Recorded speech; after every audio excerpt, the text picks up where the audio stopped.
Good morning, everyone. We're ready to get started. Just a couple of quick announcements before I turn the microphone back to Jane. Note that our audience microphones and video cameras have been muted. That helps with bandwidth and also reduces background noise. We do want your questions. We have 4 or 5 already in the Zoom portion of the meeting. So if you're in Zoom, go to the Q&A button on your black toolbar to ask a question. If you can't find it, but you know how to get to chat, go to chat and ask the question. I'll find it and make sure that Tom Garner gets asked your question. If you're in Facebook, just post as you normally would. I'll be checking in on Facebook to make sure I get those questions also. After the meeting is concluded, give me a couple of hours, but I will post it in Facebook and YouTube. You can get to both of those places to watch the copies of the recording by going back to where you normally sign up for an event. And at the top of that page, there's a button to YouTube and a button to Facebook, and you'll be able to find the videos there. Okay. Put this down, stop sharing my screen. Okay, so welcome to everybody, and I will turn the meeting over to Jane. Thank you, Mary Louise. I guess I need to say Happy New Year to everyone. We haven't been together as a group for our meeting since December, and now we're back, and it is a good year. This is our January membership meeting, and I'm the president for the League of Women Voters, the Pensacola Bay Area. And today I'm joining you with audio only. I had some eye surgery this week, and let's just say that black box is pretty flattering to the way I actually look. So I'm here, thank goodness, for Zoom and audio. Our organization is a nonpartisan political organization, which means we don't support a particular candidate or party. As many of you know, we work hard during an election year like 2020. We work to register and educate eligible voters through candidate forums, publications like the Voter's Guide to Elections, and speaking to community groups. The election year has now passed, but we really don't slow down very much. We're in the process of publishing the Guide to Elected Officials, and we'll be distributing about 12,000 copies of that throughout the community. We've identified our positions on legislative priorities that impact locally and at the state level. This year, the League is addressing critical issues such as election law, education in our public schools, changes with the environment and natural resources, and healthcare, including extending benefits to low-income households and ensuring the right to reproductive health for women. There are many, many opportunities for all of our members to be involved. A couple of things are happening this week. Our state-level elected officials representing districts 1, 2, and 3 will host a legislative delegation public hearing on Tuesday, January 19th at 5:30 p.m. It will take place in the WSRE studio at Pensacola State College. Our members, Dr. Paula Montgomery and Haley Richards, will speak on our behalf. It is a face-to-face public meeting, and they will be requiring masks and social distancing will take place. This meeting is also going to be streamed live on Studio 850 Facebook. Just Google Studio 850 to find it. We'll be hosting a Zoom Waffles and Wisdom meeting next Saturday, January the 23rd at 10:30. This meeting is an overview of the League for our new members. A very important part of our organization are the committees that are in place. If you are a new or even an established member, please log in and get the latest on what we're doing, and we're doing well, I might add, in the community. You can sign up for this meeting on our website under events. This year, we've also been integrating a National League policy focused on diversity, equity, and inclusion. And developing partnerships with other nonprofit organizations is one of our goals. We are willing to team up with other groups that might have common goals and are willing to provide experience and expertise that benefit both organizations. These groups have already been a part of our focus. For example, Alpha Kappa Alpha sorority and the African American Heritage Society were involved in moderating some of our political forums that we created for those candidates running for office in the fall. We are extending our partnership invitation to all community groups who might be interested. Please let us know if you have some additional ideas. At this point, I'd like to turn the program over to Dr. Enid Siskin, who is our chairperson for the Natural Resources Committee. Today, she will have the honor of introducing our guest speaker. Thank you, Enid. Thank you, Jane. I am extremely pleased to be able to introduce Tom Garner today. We have been friends and acquaintances and working together for over 25 years. And if I have to describe him in one way, it's that he is an utterly amazing researcher. We've worked on a variety of issues, and when he says something, you know that it has been meticulously researched and well-reasoned. He's a native Pensacolian, a historian, and has been interested in archaeology since high school and co-founded the Pensacola Archaeological Society. Among his notable accomplishments is he found the 1559-61 Tristan de Luna settlement, and most recently revealed that T.T. Wentworth was the exalted cyclops of the KKK, leading to a name change of the iconic museum. Tom has spent countless hours researching history. Now, we all know a lot about the history of our white ancestors, but what about the history of our Black fellow citizens? To understand each other, we need to know both histories and how they interacted. The question is, who tells the story of a community? Who becomes the keeper of history? Well, Tom Garner is here today to help us understand this. Tom, thank you so much for coming today. No, go ahead, talk more. That's good. Okay. I sound good. I'm done. It's up to you. All right, so I'd much rather do this talk in person. I'm not a big fan of the Zoom thing, but that's the state we're in, so we'll see if we can make this thing work. You know, some people might describe what I'm going to talk with you about today as Black history, and that's not exactly right. I know something about Black history, but there are other people in the community that know way more than I do, and some of them are actually members of the Black community, so it'd be more appropriate for you to hear Black history from them.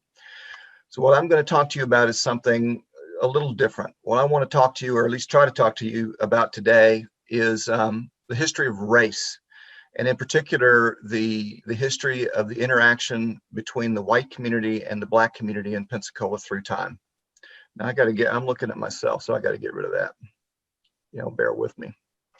I can't talk and look at myself. All right. So now I'm actually not looking at anybody. All right. Anyway, we'll go forward. So I want to talk to you about the history of race in Pensacola. But first I want to tell you a story about my grandfather. My grandfather was named Dan McKinney, and he was Boston Irish. He spoke with a heavy Boston accent. I remember one time that I mispronounced the name of a street in our neighborhood. I called it Gloucester because that's how it's spelled. And he corrected me immediately with that heavy Boston Irish accent. He said, "Gloucester, Tommy, Gloucester." And that's the grandfather I remember. I didn't know my grandfather when I was growing up. He lived in Boston and we lived in Pensacola, and that might as well have been the moon. There was no internet, there was no email, no texting, no Facebook, no Zoom meetings. And so the options were letters, which, you know, a young kid is not going to be interested in, or long distance phone calls, which were considered very expensive and used only for emergencies. So I never met my grandfather until I was 13 years old, and he came down to Florida to live with us. Now, as it turned out, when he came down to live with us, the house next door was for rent. And so he rented the house and moved in next door. And he had some health problems. He had trouble bending down. He walked with a cane. And so I got in the habit of going next door and helping him do some things. And one of the things that I helped my grandfather do was to take care of his plants. He loved house plants. The front porch was filled with house plants, and I helped him take care of them. And, you know, he showed me how to take cuttings and how to pot things up and so forth. And I'll never forget, he would get on to me. Sometimes I'd make a mistake or I'd drop something, and he would get on to me, and he was a gruff old guy, and he'd say, "Damn it, Tommy," in that thick Boston accent. But I knew he didn't really mean it. I knew that it was part of it was kind of an act. And over time, I grew to love him, and I know that he loved me. Now, I never knew my grandmother. Her name was Hester McKinney. And like I say, they lived in Boston, a million miles away. And she passed away when I was about 6 years old in 1969. Now, my mother didn't talk much about her mother, but the little bit that she told me suggests to me that my grandmother was a kind person, that she had a good sense of humor, was somebody that was fun to be around. Like me, she played a musical instrument. Her musical instrument was the banjo ukulele, which is a little miniature banjo looking instrument that she played.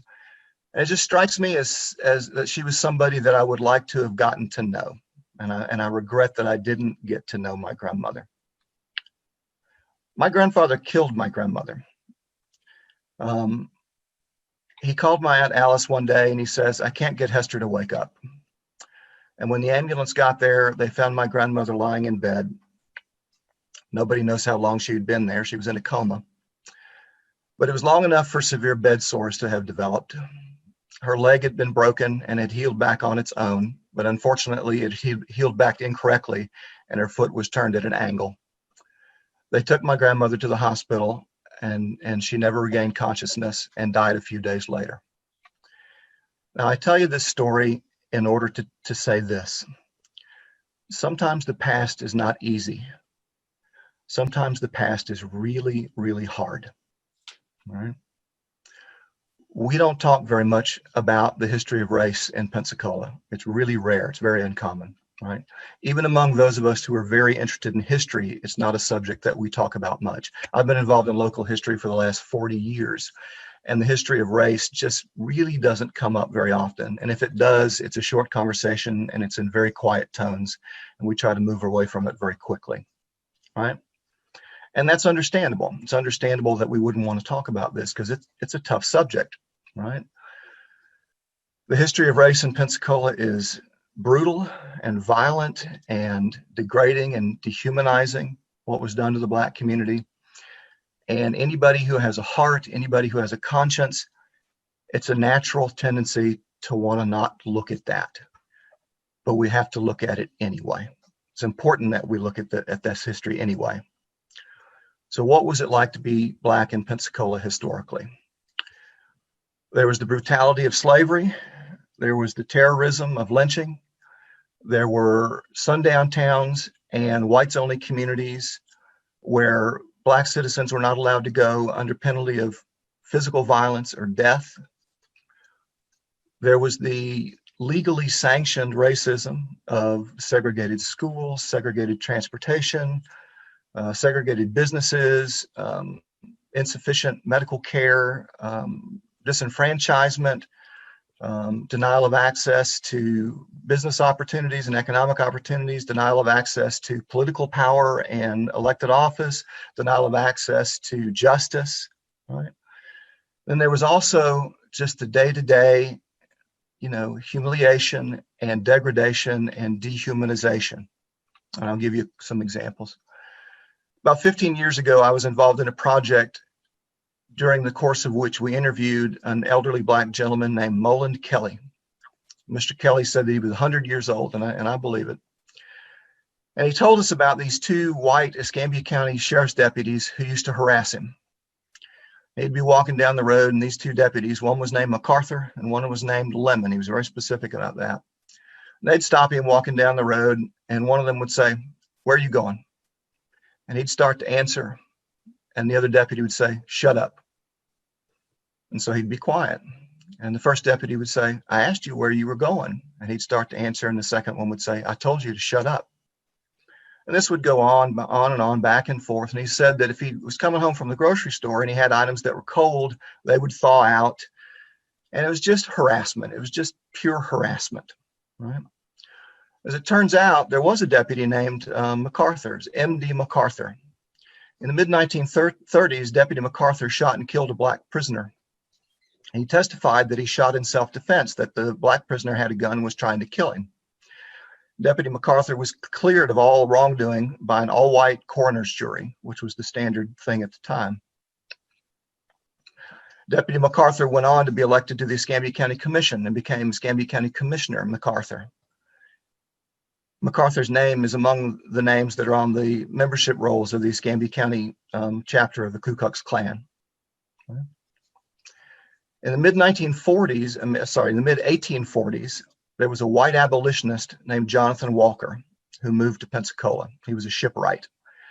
At one point, he was approached by several enslaved black men who asked him to help them escape to the Bahamas where they could have their freedom, and he agreed. Unfortunately, the escape went wrong. Walker got sick and they were captured, and he was brought back to Pensacola and thrown in jail. Now, while Walker was in jail, another enslaved black man was brought into the jail, and his crime was that he stayed too long visiting his family on Christmas Day. He had gotten permission from his owner to go visit his family, his wife and children, who were owned by another person that lived nearby. And he'd stayed too long. So they threw him in jail and they flogged him. But even more, his owner decided that as further punishment, he was going to sell him. And he was going to sell him in New Orleans, but that sale fell through. He was going to sell him in Mobile, and that sale fell through. Both sales fell through because this enslaved black man was elderly and they couldn't get a sale. Had he been sold to New Orleans and Mobile, it's very likely he would never have seen his family again. As it turns out, he eventually escaped the jail and became a fugitive from the law, all because he stayed too long visiting his family on Christmas Day. A good friend of mine's aunt tells the story of what it was like to buy shoes as a black customer. If you were a black customer, what you had to do was get a piece of cardboard, and you'd put your foot on the cardboard and you'd draw an outline around your foot. And then you'd take a pair of scissors and cut out that outline, and you'd take that cardboard cut out of your foot to the store and you would use it to try on a pair of shoes. Black customers weren't allowed to try on shoes. I mentioned this to a black historian friend of mine here recently, and she said it wasn't just shoes, it was all clothes. Black customers were not allowed to try on clothes, right? And so that gives you an idea of what it was like to be black in Pensacola historically. And it's not a pretty picture. It's not something that we enjoy looking at, but it's important that we look. I think it's safe to say, and I can say with some confidence, that whatever we think we know about what it was like to be black in Pensacola historically, it was worse. It was worse than what we know, right? And that's a harsh thing to say and a harsh thing to hear, but it's true. But if we only look at what happened to the black community, we're only seeing half the story. The other half of the story is the white community. And unfortunately, that's a very short story. Everything that was perpetrated on the black community historically was done so by the white community. That kind of sums it up, right? And you can say, well, everybody wasn't involved. Surely all white people weren't involved and all white people didn't approve. And that's true. You know, not every white person owned slaves. Not every white person participated in lynchings. Not every white person was a member of the city council or the legislature passing laws that were discriminatory. But the reality is that there wasn't a lot of pushback either. And there was certainly a large segment of the white population that approved of discrimination, that approved of racism, that approved of segregation. But the other part of the white community, you know, even if they didn't approve of it, they tolerated it, right? And so when change actually came, and it wasn't until the civil rights movement in the 1960s that change did start to come in Pensacola, it was only because the black community stepped forward and risked their own life and limb to affect change, and they drugged the white community along with them, right? And that was the reality of it. And so that's another reason I think that we don't talk about this history, particularly in the white community. It's a natural thing to ask yourself, if the white community, you know, was guilty of this behavior historically, what does that say about me? What does that say about the white community of the present? Right? And that's a natural thing to ask. How does it make us look? How does it reflect on us? And the answer is, it doesn't reflect on us at all. Right? That really is the answer. We're not responsible for anything that anybody did in the past. None of us are. I'm not responsible for the actions of my grandfather. I'm not responsible for the actions of my great-grandfather on my father's side, who served in the Confederate Army in the Civil War and who participated in racial violence early in the last century. The Wentworth family is not responsible for the actions of T.T. Wentworth Jr., even though he was the head of the local chapter of the Ku Klux Klan. People I know whose family members participated in the lynchings in Plaza Ferdinand are not responsible for the actions of their ancestors. None of us is responsible for the actions of the people that came before. All right? What we are responsible for, what we can be held accountable for, is what we decide to do today. All right? And so I'd like to talk about some of the things that we can do today. All right? I think the most important thing that we can do today in the white community is recognize that the Black community lives a different experience than the white community. And that's obvious if you look at history. Historically, white people weren't enslaved. White people weren't taken to Plaza Ferdinand and hung from a light pole. White people, weren't forced to sit in the back of the bus, right? The harder thing for us in the white community to see, I think, is that the Black community, even today, still lives a different experience than what the white community does. And I'll give you an example. There's a piece of medical equipment, and I hope I pronounce it right. It's called a pulse oximeter, or something along those lines. It's that clothespin looking thing that they put on your finger when you're in the hospital, and it measures your blood oxygen levels, right? And it's an important, widely used piece of equipment, and it's become particularly important during the age of COVID because, one of the things that COVID does is it drops your blood oxygen levels, right? And it's important for us, for the medical personnel, to know if your blood oxygen levels are dropping, because that could be a sign of some serious problems going on. But here's the thing about the pulse oximeter. It doesn't work as well if your skin is dark.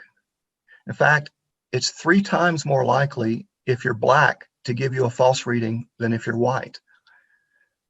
And that could be a real problem with COVID, because your blood oxygen level, like I say, if they miss that, it can be a serious problem, right? Why? Why is it that this widely used piece of medical equipment doesn't work as well on Black people, with people with dark skin? It's not overt racism. I don't think there's anybody in a lab coat with a clipboard that's saying, okay, we're going to develop this piece of medical equipment and let's make sure that it doesn't work well for Black people. I don't think that's what's going on. It'd be ridiculous. That's not what's going on. There's something else going on. And the problem is what's referred to as systemic racism or systemic bias, sometimes as structural racism, right? It's not overt racism where people say, let's see how we can make this thing racist. It's kind of built in. It's something wrong with the process. There's something wrong with the structure, with the system. The system that developed this piece of medical equipment is skewed somehow, right? And that's hard for us to pick up on if we're in the white community, because it doesn't affect us, right? But it certainly affects the Black community. Let's look at another example. If you stand in Plaza Ferdinand and you look east, you look across Jefferson Street, on that block to the south side, you'll see the T.T. Wentworth Jr. Museum, which we've all know. It's the old Pensacola City Hall, beautiful building, built in 1907. On the north half of the block, you'll see a couple of small nondescript buildings. They're not historic, but that was the site of the old Pensacola Opera House. It was built in 1883 and finally demolished in 1917 after it sustained some hurricane damage. And the building is no longer there, but there is a historical marker there, one of those big metal, you've seen them, dark green with gold lettering, historical markers, the classic historical marker. That historical marker was placed there in 1955 by the Pensacola Historical Society. And it talks mostly about some of the famous performers that performed at the Opera House here in Pensacola. It talks about people that we've never heard of, Madame Modjeska and Billy Burke and so forth. There's a dozen performers that are talked about on that historical marker. The only one we might have known anything about was John Philip Sousa, and the Sousa's band was here in Pensacola, right? But mostly these are folks that we wouldn't know anything about, but famous people for the time that performed at the Opera House. But one person who was at the Opera House who's not mentioned on the historical marker is Booker T. Washington. Booker T. Washington, one of the most famous Black leaders in American history, came to Pensacola and spoke at the Opera House. And yet, if you read this historical marker, you wouldn't know anything about it. Why is that? All right, so let's fast forward 65 years to the present. Let's say, and you're standing out front. It's the evening, it's after dark, and you're looking at the T.T. Wentworth Museum. And if you look up in the second floor windows, and some of you may have seen this, you'll see ghosts. There are ghosts up in the windows of the second floor of the Wentworth Museum. Now, of course, they're not real ghosts. There's some sort of projector that is projecting images up into the windows of people wearing historic costumes, right? And they look like ghosts, which is very cool. It's a very neat piece of technology. It draws attention to history, draws attention to the museum, and I can see people that see it. They maybe say to themselves, hey, I think I'll visit that museum when they're open in the daytime, right? And these ghosts are all kind of different things. There's a colonial soldier, and there's a nurse in a historic nurse's uniform, and there's a young couple from the early 1900s and so forth. And they walk back and forth, in front of the windows, and sometimes they look out. But what you notice if you pay attention very long is that there aren't any Black people. There are no Black ghosts, right? I think to myself, why is that? Why are there no Black ghosts in there?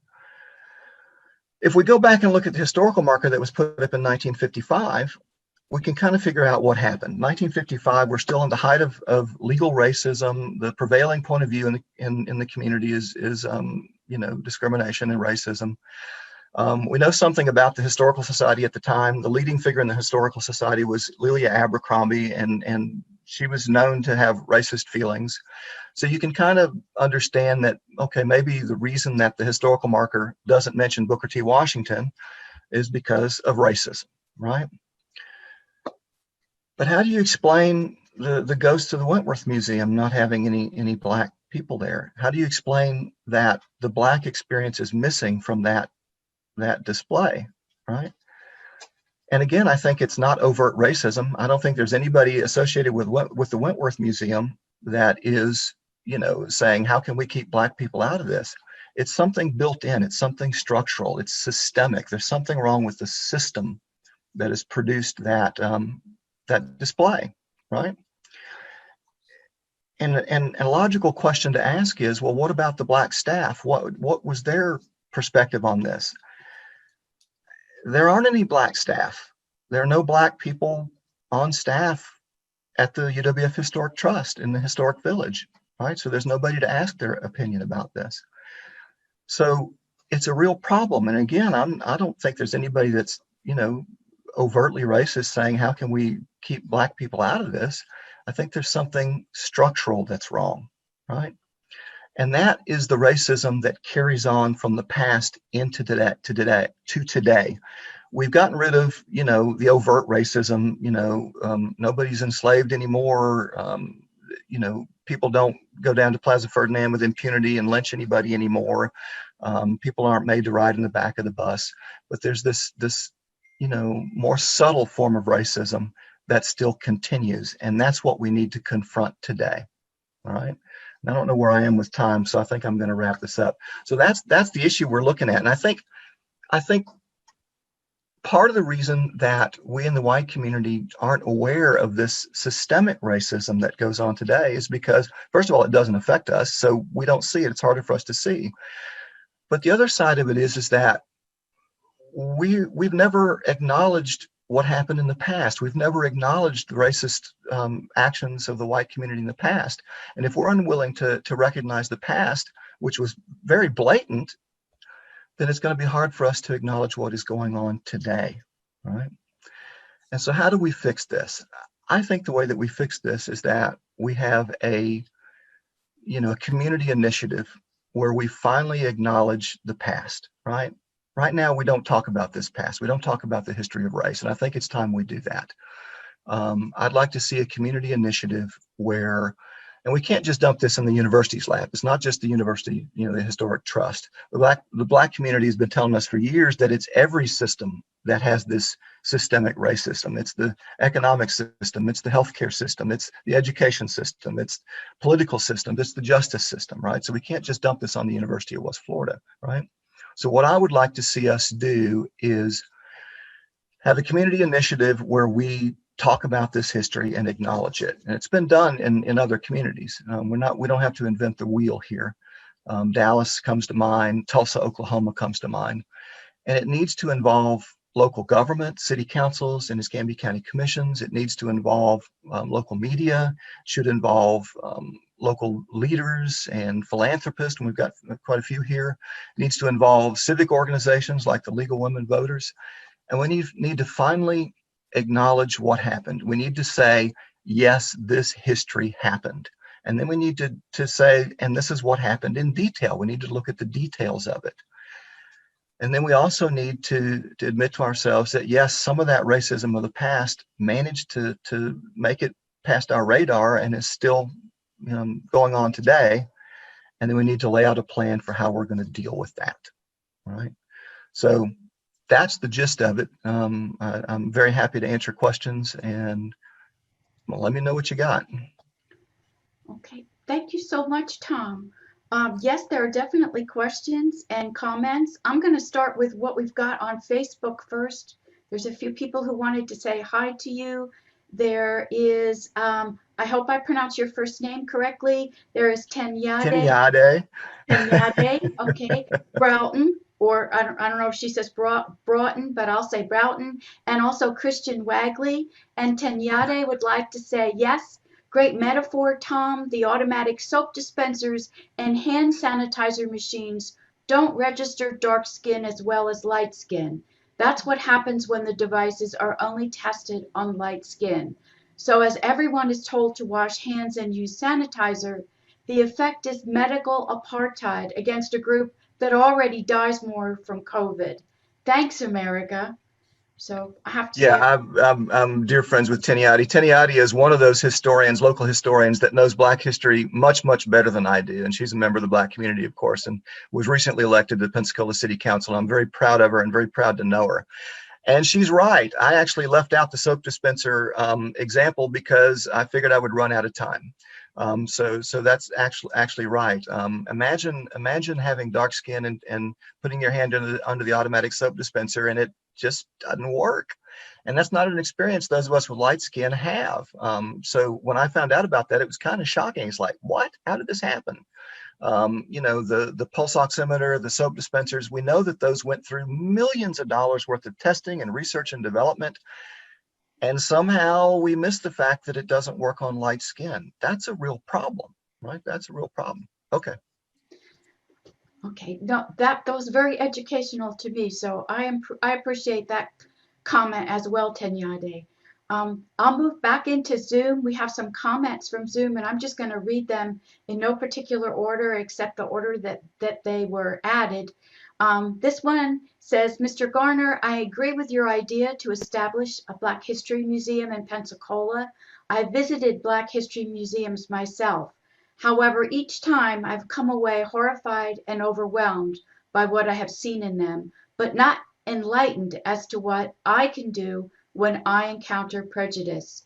I am in favor of people learning about our real history, but don't wish to encourage the establishment of anything that will anger people in these already contentious times. And then she adds an idea. She's hoping that the museum may have a section dedicated to ideas and services that people may use or volunteer for that will help those who are disenfranchised in any way. People of any race, women, those with gender issues, how to fight unfair labor practices, etc.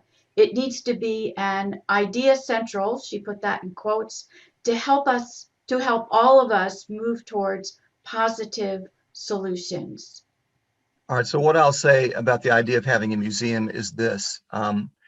This history is hard to see, but it doesn't have to be, it can be something more than that. I have a good friend, I won't say who he is, but he's a little bit younger than me, white, grew up in the white suburbs in the 70s and 80s, and he related to me the experience of visiting the Martin Luther King Center in Atlanta at some point. And he said he went through the museum there, and he came out the other side, and it surprised him. He came out the other side and he was in tears. And he said to me, I didn't know how bad it was, right?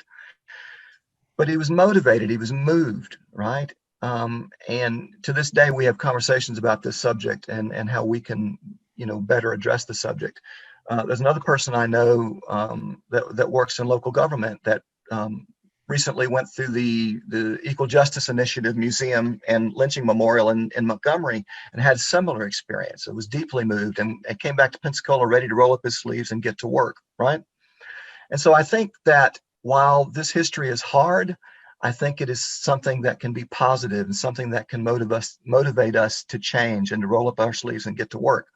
We're not going to reach everybody. And I'm not naive enough to think that racism, overt racism doesn't still exist. It does, I'm a, white male of a certain age, grew up in the South. I wear blue jeans and t-shirts and sometimes a ball cap. I've got a beard. I basically wear the uniform of the typical Southern white male. And what that means is that things are said in front of me that might not be said in front of some other folks, right? So I'm well aware that racism still exists. And there's a certain percentage of the population we're just not going to reach. And we just can't worry about that. There's enough of us that we can reach. There's enough folks in the white community that do care, that just need additional information.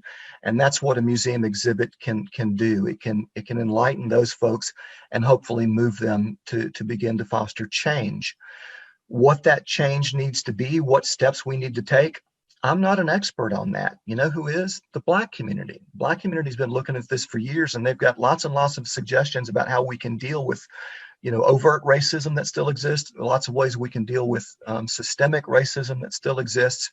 And that's why I really have, taken to this idea of having a community initiative, and an initiative like that looks at the past and documents what happened, that looks at what's still going on today, can also make suggestions about what we need to do, the actions that we need to take. All right. I appreciate the question. It's a good question. Okay. Another comment from one of our members. She says, a friend of mine, Nikki King, works at the Historic Trust. She has a master's degree in library science, I think. I've not asked, but wonder if she is a typist or some low-ranking position. Oh, did I mention she is Black? Yeah, and I don't know the answer. What I know is that when you go to the Historic Trust website and they show photographs and descriptions of the staff, there's 13 staff members that I could find, and they're all white. So that's where I based that on. Okay. Here's a question. Is the educational community, university, elementary, middle, and high school curricula being addressed to describe systemic racism and objectives to contradict this?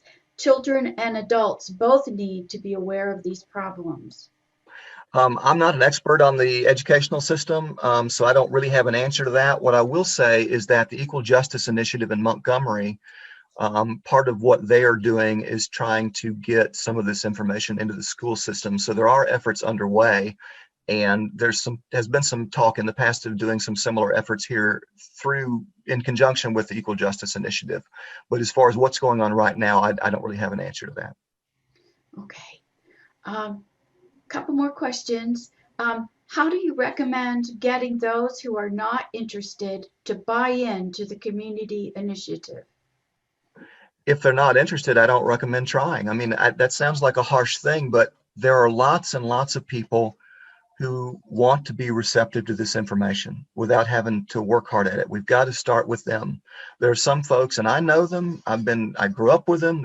Have been members of my family, and I can tell you, if somebody is a dedicated diehard, it's a difficult thing to reach them. Not impossible, but difficult. And there's plenty of work to do in reaching people who want to know what happened, who want to take action. And that's where our initial efforts need to focus, I think. Okay. Two more questions. What are the faces, or who are the faces represented in Ferdinand Plaza, and should they be researched for removal? Well, one of them is Deputy Chipley, and yes, he should be researched for removal. In 1885, Governor Edward Perry was elected as governor of the state of Florida, and he was elected on a platform of rewriting the state constitution. That state constitution in 1885 was passed, and Governor Perry pushed it very hard, and it essentially launched the initial Jim Crow, segregation in the state of Florida, right? And there were some other things that Edward Perry did. Well, everything that I understand about W.D. Chipley was that he was the guy behind Governor Perry that pushed for that. I know for a fact that W.D. Chipley pushed for that 1885 Constitution. He supported it vocally. There's some other things that we know about his past that suggest that he was not a very good guy, but he was very prominent in the community and a leader, and he died unexpectedly, so he gets the place of prominence in the community in the center of Plaza Ferdinand. But yes, we need to revisit W.D. Chipley, and if you're asking me, yeah, his he needs to come out of there. Of course, the other is Andrew Jackson, and we all know that Andrew Jackson was terrible to Native Americans, and so there's a push all over the country to reckon with what was done to the Native American community as well. And I think, and I know some of the folks that were involved in putting that bust of Andrew Jackson there. They were good people. I liked them, friends of mine. But we've got to come to a point where we recognize that we were just wrong. These folks had serious flaws, and it's not right for us to honor them in the public square when they had these serious kinds of flaws. Now, I've heard it remarked that, well, if you start there, where are you going to stop? Well, we just can't look at it that way. We stop where it's appropriate to stop, and the right thing to do is always the right thing to do. Okay. Another question. African Americans have intergenerational trauma that continues today, and it stems back to slavery, Jim Crow, etc. If white people are afraid of being overwhelmed by what's in museums, truth, what do you suggest we do? Well, I have PTSD. I grew up in a violent home. That was part of the legacy of my grandfather. It got passed down to generations. And so I'm very familiar with trauma.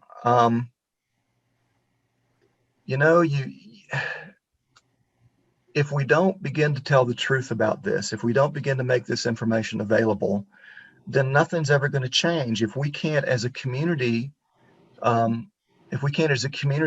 what happened in the past, we're not going to admit and deal with what is still going on today. And that has to be the priority. And some of this information is tough. Some of it is hard to look at.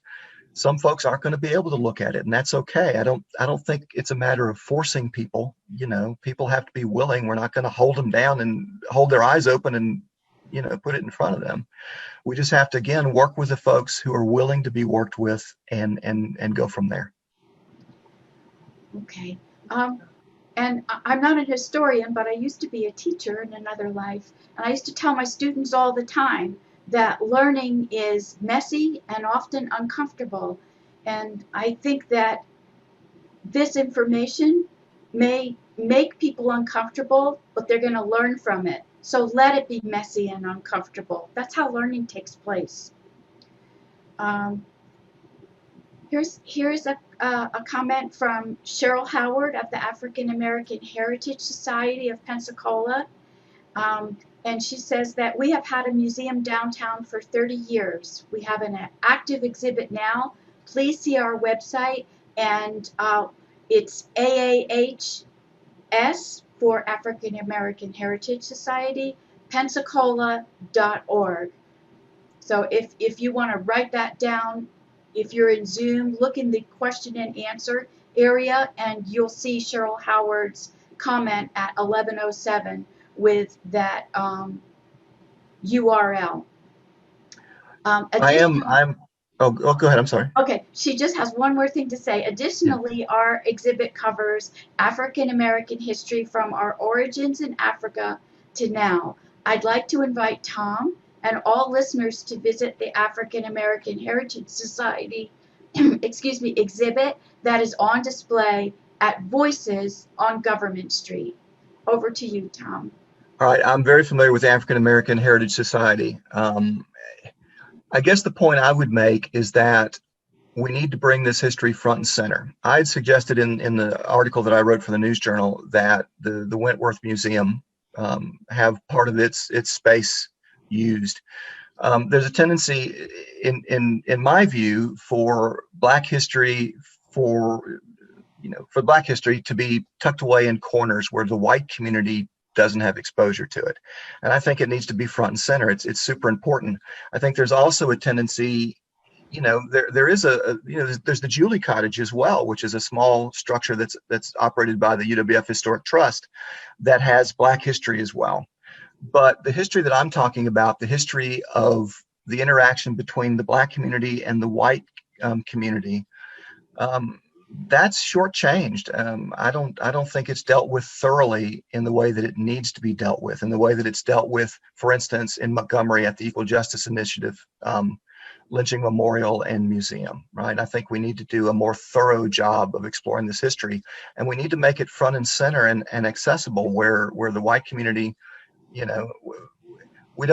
doesn't need to be tucked away in corners. It needs to be front and center. It's important. It's part of our heritage. It's part of the community's heritage, and it needs to be where we can have easy access to it. And one last question. I appreciate the sentiment for removing these statues and support it. But if you want us to face the history, would it work better to expose them? For example, post their crimes as well as their achievements so that everybody knows. Well, that was one idea that was floated by the mayor in terms of the Confederate monument, is that let's leave the monument in place, and then we'll put up some outdoor exhibit, panels that sort of explain the Civil War and what really happened and so forth. And I just think you got to bite the bullet and take these things down. I think that in itself sends a message. If you think about the Confederate monument, it's a monument to a cause that would have kept the Black community enslaved. And I'm not a Black person, obviously, but I can imagine if you're Black and you're looking at that, how can you ever look at that, even with some additional interpretation, and feel good about it? You just couldn't. It needed to come down, and we needed to send that strong message that we were going to deal with this in a really serious way. And I think the same is true of the monuments that are in Plaza Ferdinand as well. That's my opinion. Okay, and there's one more comment from Facebook, and this is from Keith Wilkins, and he says thank you as well. He wants you to know that the City of Pensacola Police Department and employees are now receiving systemic racism awareness training. That's good. I do know Keith. He's a good fellow, and I'm very proud of the work that he does. I hear things out of people what Keith's up to in the city, and it's always good things. Yeah, I think that's good. I think it needs to be more than just the police department. Again, I don't think we're going to do a thorough job of dealing with systemic racism and systemic bias until, as a community, we accept and acknowledge what happened in the past and even the hard stuff. And we need to do it in a systematic and detailed way. And then I believe that will lead us to doing more of those kinds of programs in the community. It's something about, it's hard to look at this history. Again, it can be brutal and violent and dehumanizing. But when you do, you come out the other side changed. At least I did, right? I was very ignorant of these issues until I started researching them about 15 years ago. And I got drug into that research by somebody else. I was helping somebody else with a project. So it changes you to look at this history. It's hard, but you come out the other side different and ready to make change in the community. And I think that's what we need.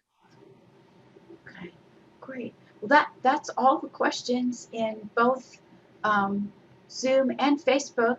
So Jane, can I turn the meeting back over to you? Yes, certainly. Dr. Gardner, I am on the same. Oh, wait, I'm not a doctor. I'm sorry.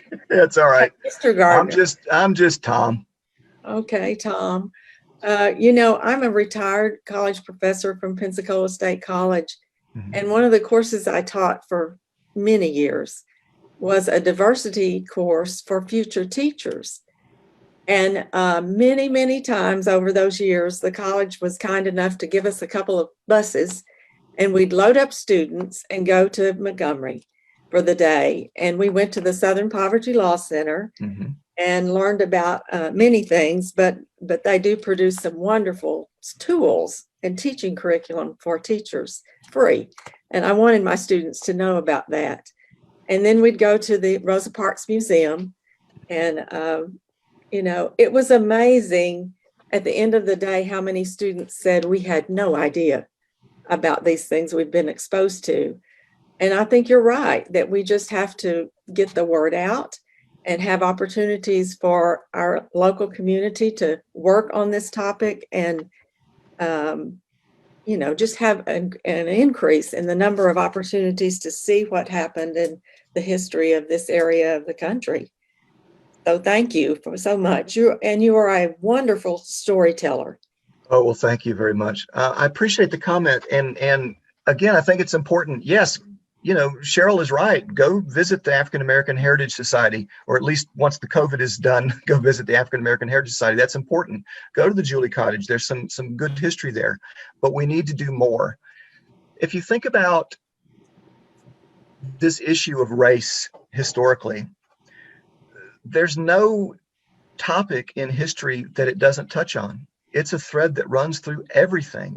It's hard to imagine any other subject that is so all-encompassing history-wise, and yet we don't talk about it. And there's not the space and the time given to the subject that it really deserves, just based on the fact of how broad of a subject it is. So yes, we need to do more, and I'm glad that you took your students to do that. Thank you so much again for being a part of our program this morning, providing the program, and we welcome you anytime to join in anything we're doing with the league that you have interest in. We would certainly welcome you. I've known about the league for many years, and kind of kept up with what you guys are going. I'm very proud of the work that you do. You do good work. Thank you. Next month we'll turn our attention to climate change and some of the things that are happening with the environment. So stay tuned and check our website for dates and register for meetings that are coming up. And I think that's it, Mary Louise. Okay, everybody. It was nice to sort of see you, some of you anyway. And I'm going to end the meeting for everyone. Thanks again, Tom. Oh, thank you. Very glad to do it.